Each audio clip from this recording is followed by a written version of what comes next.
বুঝতো কে এসছে? কাণ্ড কি? পোস্ত কাঁদছে?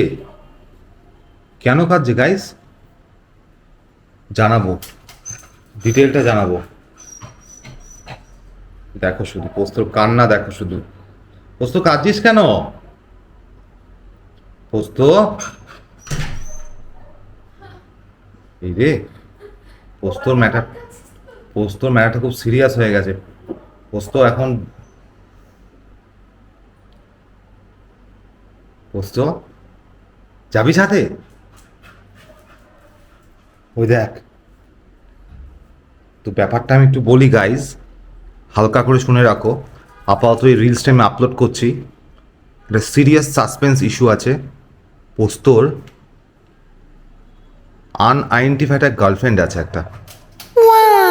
সে এসছে, সে রয়েছে ওপরে, ডাকছে পোস্তকে। তাই পোস্তর এত, ওই দেখো, দেখছো? চলো বন্ধুরা, সারপ্রাইজটা আমি আর রাখবো না, একটু পরে দেখতে পারবে তার গার্লফ্রেন্ডকে।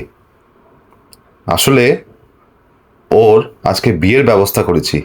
And introducing cocoa. খুব মিষ্টি একটা মেয়ে, আমাদের মেয়ে, শ্যামনগরেই থাকে। এসেই দেখছো হিসি করে দিল। যাই হোক, ওর বা চোখে একটা চেরি আই হয়েছে, রিসেন্টলি অপারেটেড হবে। পোস্তর এত পছন্দ ওকে, এত পছন্দ, তা বলা বাহুল্য। দুজনে প্রচুর খেলেছে, প্রচুর আনন্দ করেছে। ইনফ্যাক্ট ওদের সামনে বিয়ে, তোমরা বুঝতেই পারছো বিয়ে মানে। সবাই তোমরা আশীর্বাদ করো যাতে ওরা ভালো থাকে, সুস্থ থাকে। প্রচুর প্রচুর আনন্দ করেছে ওরা আজকে, ছাদে গিয়ে, ঘরে, যাই হোক। একদম আমাদের বাড়ির পাশেই থাকে। কোকোর খবর আমরা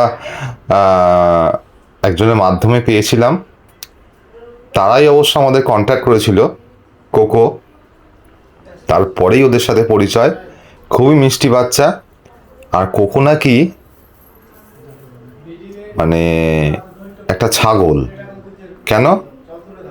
কোকো সব খায়, শাক সবজি যা দেবে তাই খায়। খুব মিষ্টি আর খুব মিশুকে, অ্যাগ্রেশন একদমই নেই বলতে গেলে। খুব মিষ্টি একটা বাচ্চা। এনিওয়েজ, আবার কোকোকে নিয়ে ভিডিও হবে। Finally it's a match for পোস্ত। তো ভিডিওটা কেমন লাগলো তোমরা জানিও, অবশ্যই জানাবে। টাটা।